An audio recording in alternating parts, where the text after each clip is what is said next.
But something else that always, I wouldn't say triggered me, but always got me thinking, what would make a person want to go there? I'm one, and I'm not afraid to admit, it always gives me anxiety when people tell me we're going to Palestine or we're going to Masjid al-Aqsa, because you immediately picture the soldiers, you picture the war, you picture what's going on, you see how they treat people, and you think, but why would you want to go there? Obviously, we know the land and its sacredness and its significance, but you can't help that little fear in the back of your mind, and you wonder, why should we go and how would it be when you go there? And of course, the ones that have been there and returned had nothing but good to say. So I started a new series as of this week, alhamdulillah, a new series on my journey to Palestine, or my journey to Al-Aqsa. Personal stories of South Africans that have decided, no, this is where they want to go. They braved it and they wanted to see it for themselves, and they've lived, alhamdulillah, to tell the tale. So joining me in studio today is a local photographer and accountant, Shahid Adam. Jazakallah khair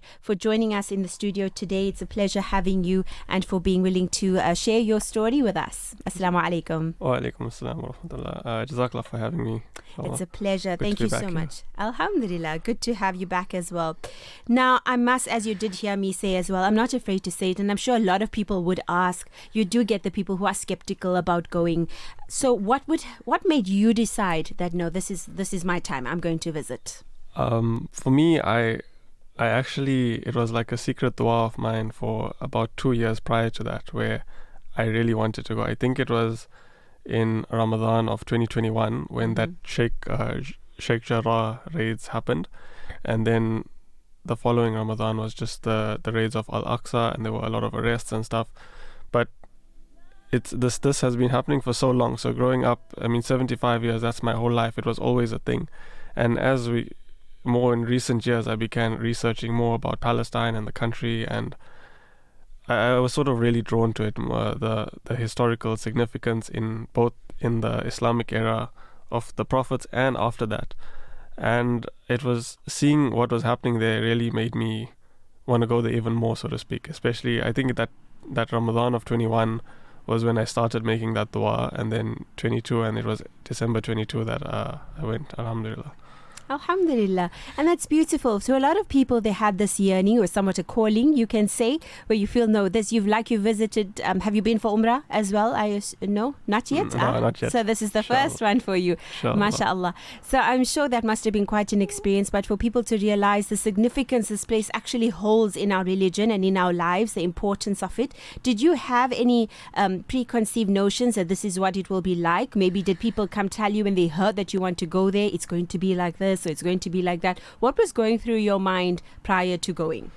Well, as I said, I really wanted to. So when the opportunity arose, I was surprised, but immediately took it. And then I went in a group, and the tour group, they did brief us before and stuff. And it's the same thing that most of us know about the way we're treated and the way Muslims are treated. Or it doesn't necessarily have to be Palestinians. Obviously, what they go through is incomparable to what we're going to go through, but we make that small sacrifice for them, because everything that they do, it's just to cause a bit of inconvenience. They want you to come back and they're hoping that you go back and tell your friends and family, don't go there, it was, we got held at the airport, or we got held at the border, or even while we were there.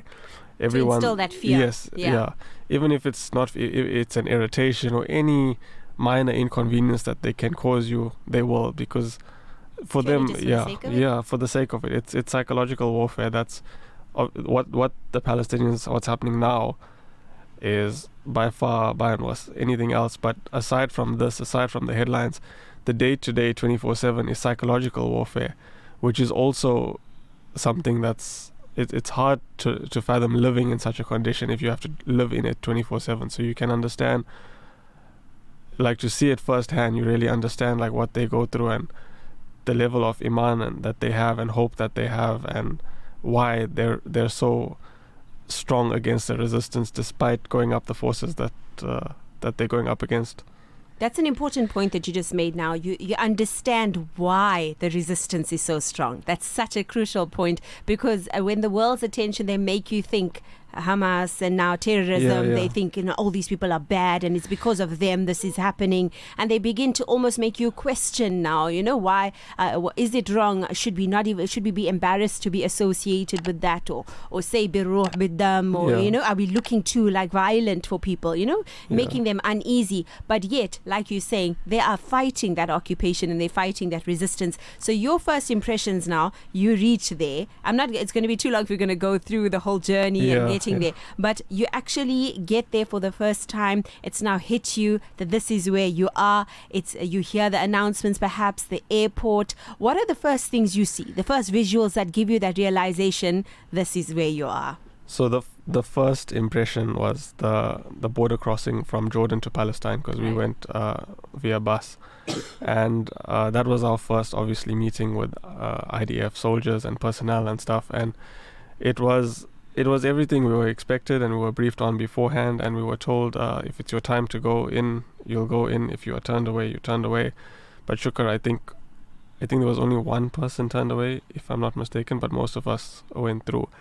And it was the usual story of whenever you travel anywhere, especially the US and stuff, how they stop and search you. But because we're all of that, everyone crossing is basically Muslim, so we were all held for a long time. And then eventually, when we were let through, they let groups of people through at a time, but they specifically separate families. So they'll separate the children and young people. So myself being a young male, they held us back. So from, I think there were about 120 or so in our group. Mm-hmm. They held about 30 to 40 of us back, most of which were children from families, and told the parents to carry on.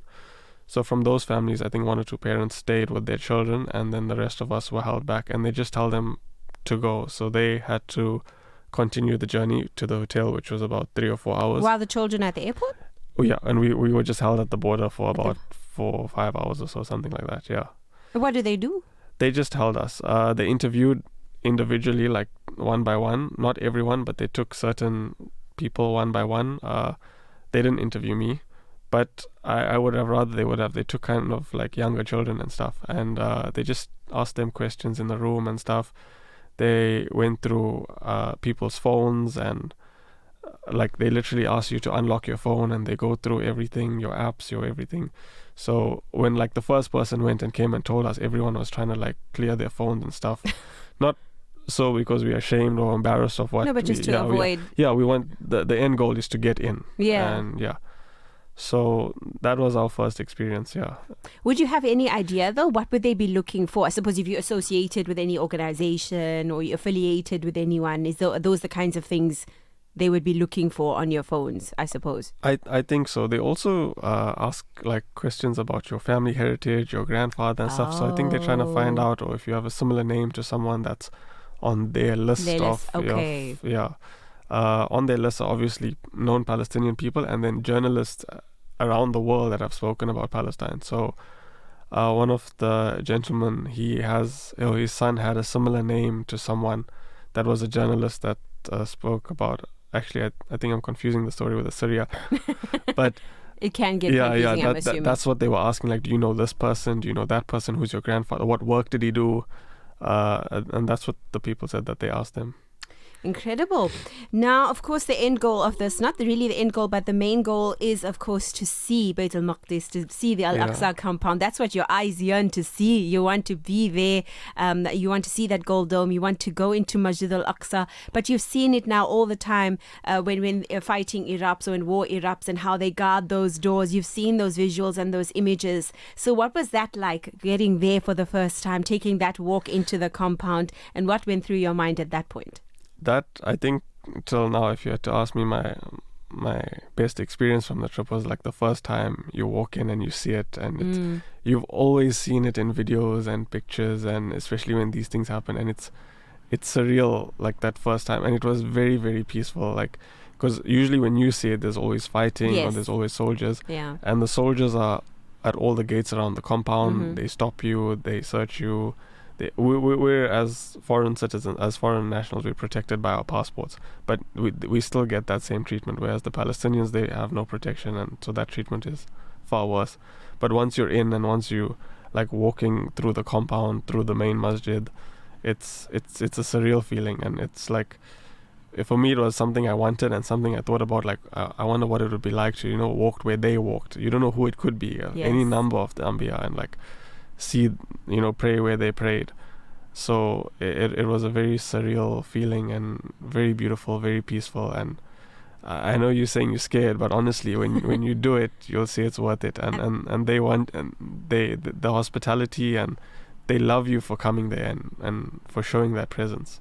Yes, that's also an important message as well. And from people that have been there now more recently, they said the people want South Africans in particular to come. There's a particularly close relationship with South Africans because they feel South Africans can relate 100%, because of apartheid and everything. So how were the locals with you? Where you say now they were so welcoming, as somebody else had mentioned to me as well when in compiling the research for the upcoming shows, they mentioned particularly South Africans because they want to feel that solidarity. They see it on social media, but when they want people to come, the more people come is better for them.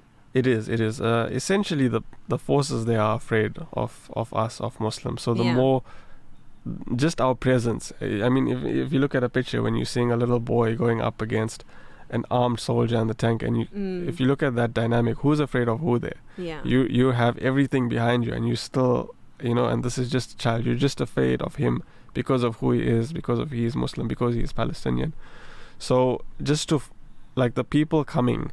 If people shied away from coming and the place was empty, it would just be that much more easier for them to carry out the evil that they want to do there.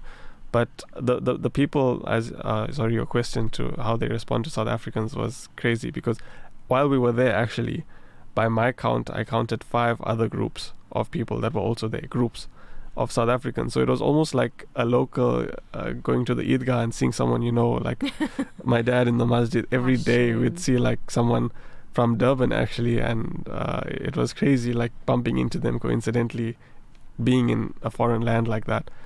And as a country, we've always been outspoken and supported Palestine. There's more and more countries coming on, especially now with the severity of the events, but South Africa has always been there, and they know that and they acknowledge that. So when they ask you where you're from and you say South Africa, it's incredible. You can see their face light up, and they always know that we've always had marches, and they've seen it, and they know that we always come there. So they say, keep coming back, tell your friends to come back. I think that's very important. Inshallah, the situation will ease soon, and more South Africans will go and create more awareness about it. Definitely. We're talking to Shahid Adam on his visit that he made to Palestine and Al-Aqsa, going into a new series which I'm launching on the Sunday Lounge. Real stories, real experiences, and it's interesting. I like to say the miracles also, the small little moments that you find, the moments of serenity in a place that is often painted with war, with tears, with smoke, with bombs and fear and hostility, but there is beauty and serenity there for those that have set foot there and returned home. I'm sure they will definitely want to go back again. There's so much they would want to relive. If there's any moment that stood out for you that you would love to re-experience again, I know you said the moment of being there for the first time and seeing Al-Aqsa compound, but what other moments would you have say that really stood out for you from that entire experience? It's got to be that one, like the first time you see it and you walk into the compound. So even I'm never going to have another first time, but I think the first time I see it again, it'll be the same experience. And the other thing would be the people, the hospitality that you experience. So the compound itself and the old city that you walk through, it's a fairly long walk, maybe about half a K. If you like go through. So along the way, going to and coming back, there's especially at Fajr, there's a lot of shops, and they give you like freshly baked bread and this tea and coffee that they make, and there's children just giving you sweets and stuff, and it's not for sale at that time, so they just want to give you food and like feed you, and that was also an incredible experience. And seeing them and especially talking to them, they don't want your pity or your charity. They're just happy that you're there, and they just want you to be there with them. And it was even when like you're going to the shops and they were just not. It's not about making the sale. They like just come in, just walk around, speak to me, talk to me. You don't have to buy anything, and you can go. And they're so grateful. Big point you made there again. You mentioned the word pity. You probably follow Motaz as well on his posts. Everyone is following him. He's like the voice of Gaza, I think, at the moment. And he mentioned that also, interestingly, in a post where he said, don't pity us. Don't feel pity for us. Whatever they're going through, make dua, stand with them in everything. But they don't want the pity. They want the support. They want the assistance and the help. Fight for their cause. And that's what matters most to them. So how close did you guys get to actually going into Gaza itself, the Gaza Strip? Gaza was the one place we didn't get to go into. We did the rest of the Palestinian country. It's a small country, so we went right up to Haifa, Hebron, and Tel Aviv as well. We drove through. We did a bus tour there. Okay. But unfortunately, we couldn't go into Gaza. But even the West Bank itself, going through those border crossings was, you see the wall, that big wall, and it's just sad to know that people, like, I've always wanted to go to Al-Aqsa, but I mean this is people living in Palestine, a stone's throw away, and they can't even go to Al-Aqsa. If you had the choice to go again, would you? Definitely, yeah. And what would you do differently? Would you try to go into Gaza Strip, or what would you want to do this time round? I think, probably the Gaza was the only thing that we didn't do. I would do everything else kind of the same. Maybe spend a little bit more time, actually, if possible, if the situation allows, in Al-Aqsa, in Jerusalem. But yeah, other than that, I think obviously visiting the same places we visited, each of those places were also special to us as Muslims, and just in general to see the people that live in those places. They may not be in Al-Aqsa, they may not be in Jerusalem, they're living in another place, but they hold that place sacred to them as well. Beautiful. Brother Shahid, thank you so much for sharing such deep and meaningful insight into your visit. I really took a lot of lessons from it. Like we mentioned, I'm one of those people. I'm not sure if there are others. I'm sure there are people that do have that fear. There are, yeah. Have you ever encountered people that are fear or hesitant to go? Merely because you fear for yourself, you fear for your children, you fear for your parents. I think when I came back, some people were surprised that, oh, you went, how was it? Was it okay? And especially when they saw pictures that I was posting when I was there, they were like, oh, wow, this is... the country itself is a beautiful country. And like, if you had to ignore the whole Al-Aqsa and even the Islamic aspect of it, the physical beauty of the country, it's another thing. It would be a top tourist destination either way. And that's why. Without the specialness in our hearts. So they were just kind of surprised, because that's sort of sidelined now because of what's going on. Yeah. And when you get there, you see that and you're like, wow. It's incredible. Yeah. Jazakallah so much for joining us. It's been an absolute pleasure speaking to you, and I hope inshallah you get to go again, along with everyone else that yearns to go, I'm sure. And we look forward to hearing more stories in the rest of our series. On next week's edition, so to speak, we speak to Zakia Khatib Sheikh, who was there along with her brother Mahmoud Khatib at the time when the Al-Aqsa floods started. And imagine to be caught somewhat in the Al-Aqsa complex at a time like this when this started. So that's on next week's edition of the program, when we speak to her in her journey to Palestine. But Jazakallah khair once again, Brother Shahid. Assalamu alaikum. Jazakallah for having me. We hope that you enjoyed that. It gives you a little bit of insight into, we hear the doom and the gloom, we hear all of that. It's on the news. It is a reflection of what is going on, but it is a place that we need to visit, and we need to make sure that they know the South Africans stand very much in loyalty with and in solidarity with the people of Palestine. New nasheed that launched just this week, Rise Up by Abu Adam, for the brothers and sisters of the world.